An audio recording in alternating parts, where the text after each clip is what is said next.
First contact and invasion. The vast emptiness of space fractured as thousands of vessels tore through the fabric of reality. The Sarxian war fleet had arrived, their massive ships casting long shadows across Earth's surface as they positioned themselves in orbit. From the command bridge of the Dominion, the fleet's flagship, Admiral Krell watched the blue planet with cold, calculating eyes. "Another primitive world for the glory of the Empire," Krell said, his scaled skin shimmering under the bridge lights. 6 arms crossed over his armored chest as he studied the holographic display. "This one seems particularly underdeveloped." Commander Vex approached, offering a datapad. "The scans confirm our intelligence, Admiral. They have rudimentary spaceflight capabilities, limited to their own solar system.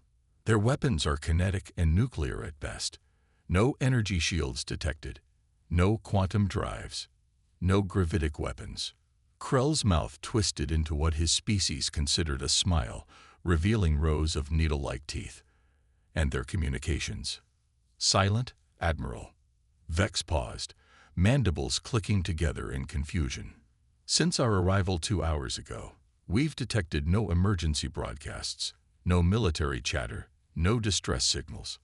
Nothing." For the first time, Krell felt a twinge of unease. In 3 centuries of conquest across 17 star systems, he had never encountered silence. There was always panic, always desperate pleas for mercy or defiant threats.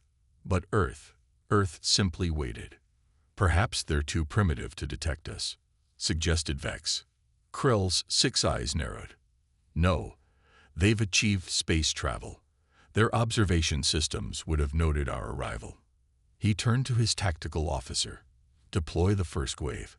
Target their largest population centers: New York, Shanghai, London.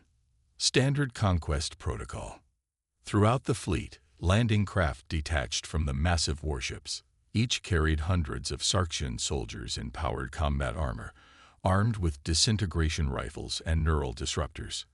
The Empire's conquest of Earth had begun. Commander Zara of the 112th Assault Division led her troops into New York City. As their landing craft descended through the atmosphere, she prepared for the usual resistance: primitive aircraft, ground-based artillery, panicked civilians. Instead, they found streets empty of life. "Spread out. Secure the area," she ordered, her voice echoing inside her helmet. Her soldiers moved with practiced precision, weapons raised, sensors scanning.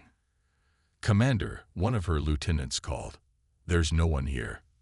Zara moved through the concrete canyon of skyscrapers, past abandoned vehicles and empty sidewalks. "Impossible. Scans showed millions of life forms in this city hours ago." Similar reports came in from Shanghai and London. The cities stood abandoned, as if humanity had simply vanished.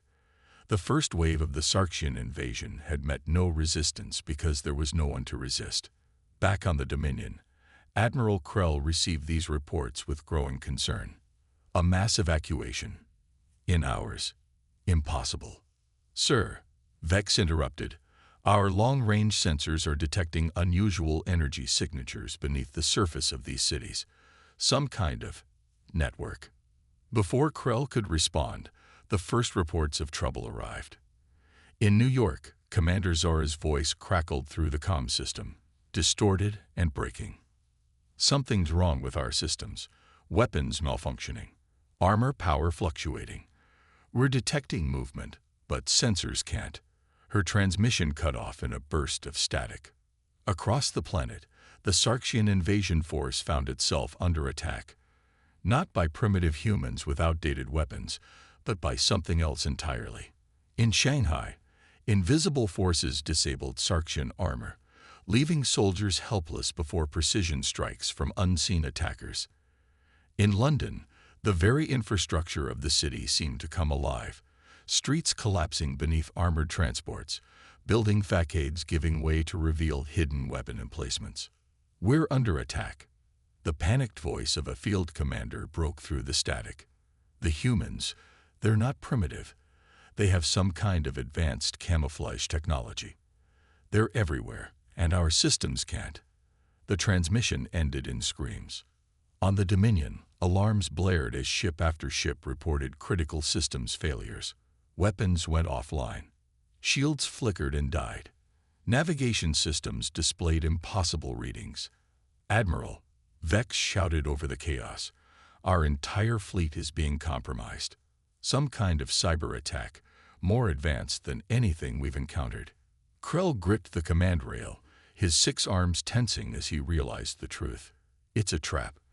The silence, the empty cities, they were waiting for us. As if in answer to his realization, every screen on the bridge flickered and displayed the same image: a human face, female, her expression calm and resolute.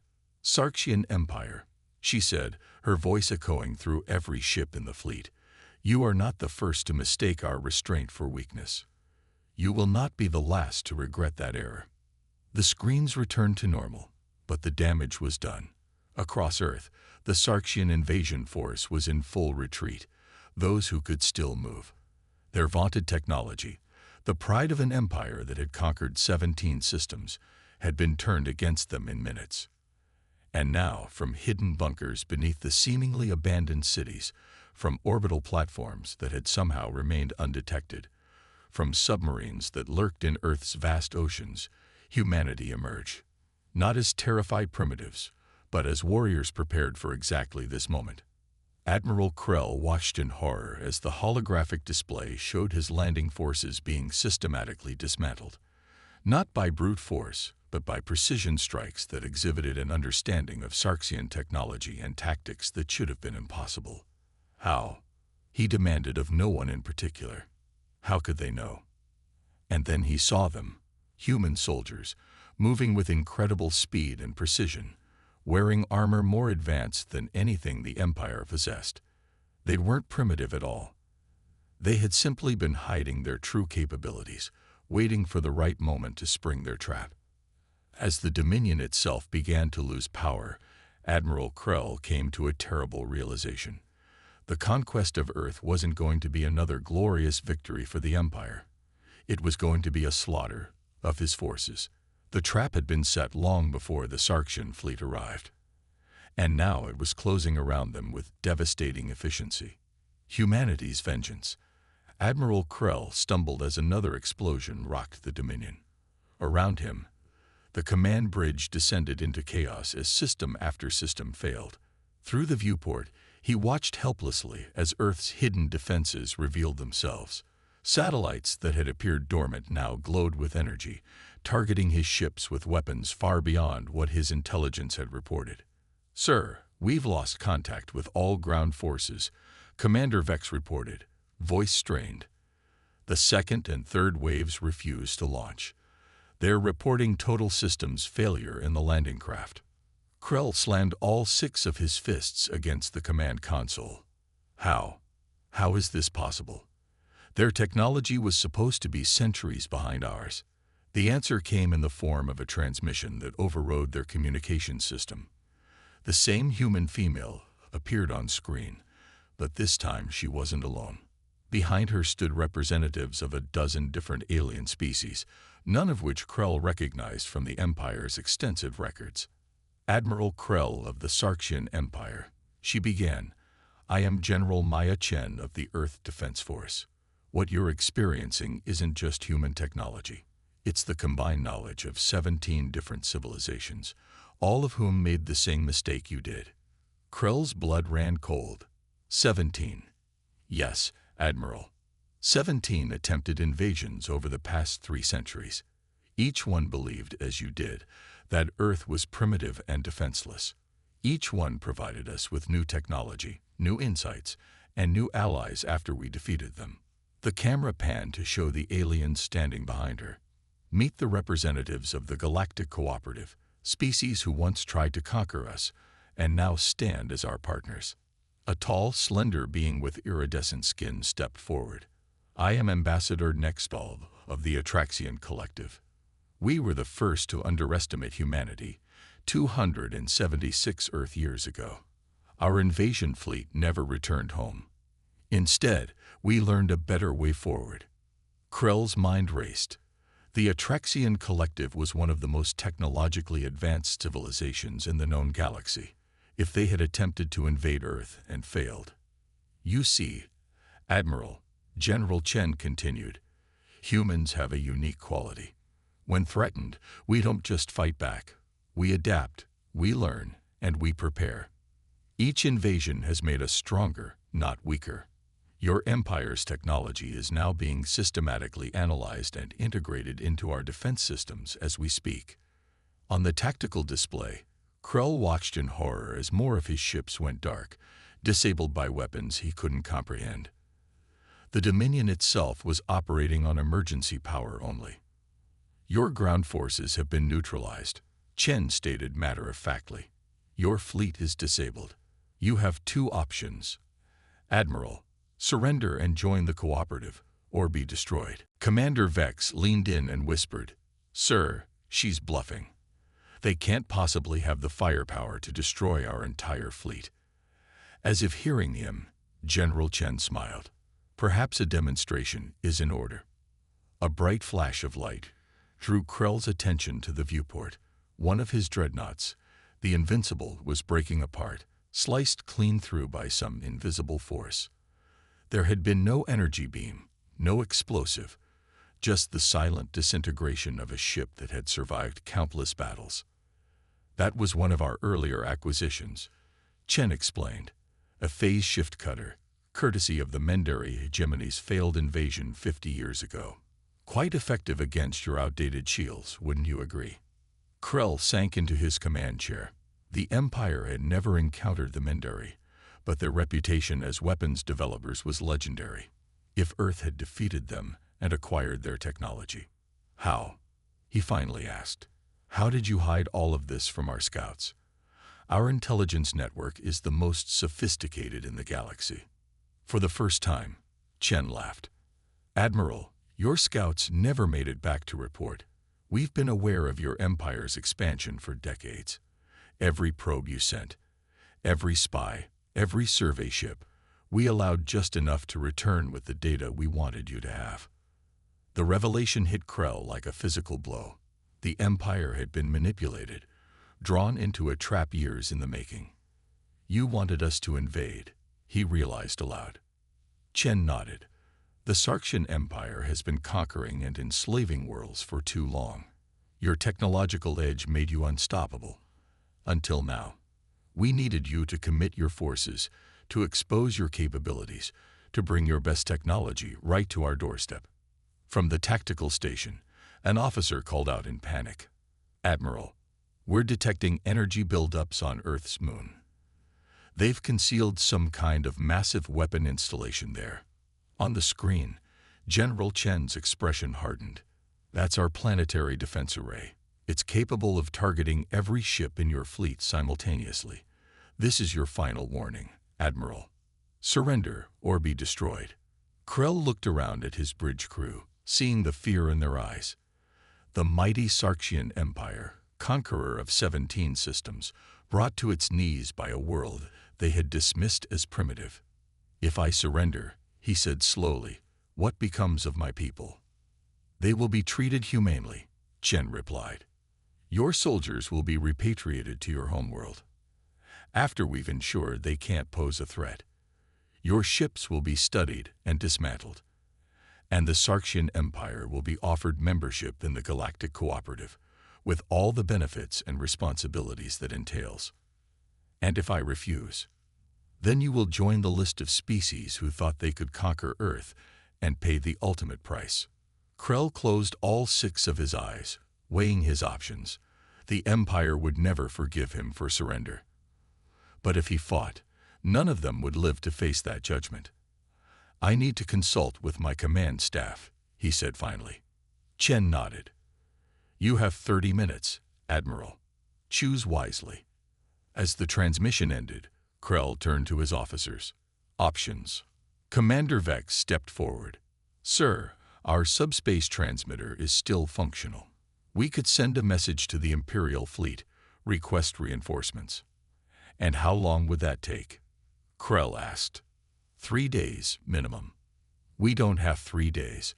We might not have 3 hours. Krell gestured to the tactical display, where more of his ships were going dark by the minute. What about our remaining functional weapons? The tactical officer shook his head. Sir, we've lost targeting on all major systems. We could launch missiles, but without guidance, they'd be useless against whatever defenses they have. Krell paced the bridge, all 6 arms clasped behind his back. The situation was impossible. The Empire had never faced defeat like this. Swift, complete, and utterly humiliating. Sir, Vex said quietly, there is another option. The Dominion's core could be overloaded. The resulting explosion would destroy a significant portion of their orbital defenses, perhaps even cause damage to the planet itself, and kill everyone on this ship, Krell finished. He considered it for a moment, then shook his head. No, that's not victory. It's spite, and it wouldn't change the outcome. As the minutes ticked away, Krell came to a decision that would change the course of galactic history.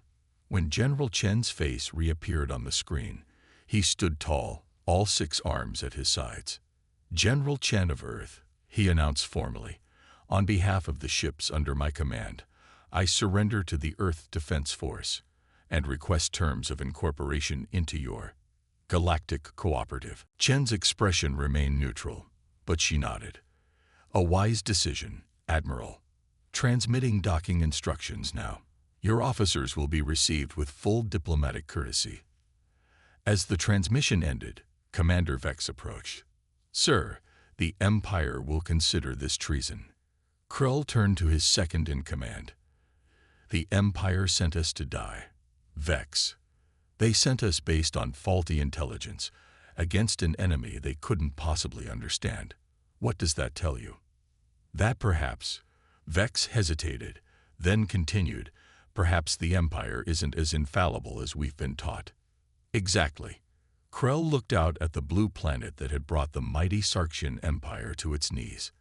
And perhaps there's something to learn from a species that could defeat 17 different invaders and turn them into allies. As the Dominion was guided toward Earth's orbital docking station, Krell contemplated the future. The Sarxian Empire would not take this defeat lightly. They would send more ships, more soldiers. But by then their technology would be in human hands, analyzed, improved upon, and turned against them. The cycle would continue, as it had 17 times before, and humanity would grow stronger with each attempt to conquer them. In the vastness of the galaxy, species rose and fell, empires expanded and collapsed. But Earth, it seemed, had found a different path, turning enemies into allies, threats into opportunities. And Admiral Krell, once a proud servant of the Sarxian Empire, now found himself wondering if perhaps humanity's way was better after all. As the Dominion docked with Earth's massive orbital station, Krell saw the other alien ships already there, vessels of designs he'd never encountered, representing civilizations from across the galaxy. All of them, once invaders. All of them, now partners. Prepare for boarding, he ordered, straightening his uniform. And remember, we're diplomats now, not conquerors. The Sarxian invasion of Earth was over, but humanity's expansion into the galaxy had only just begun.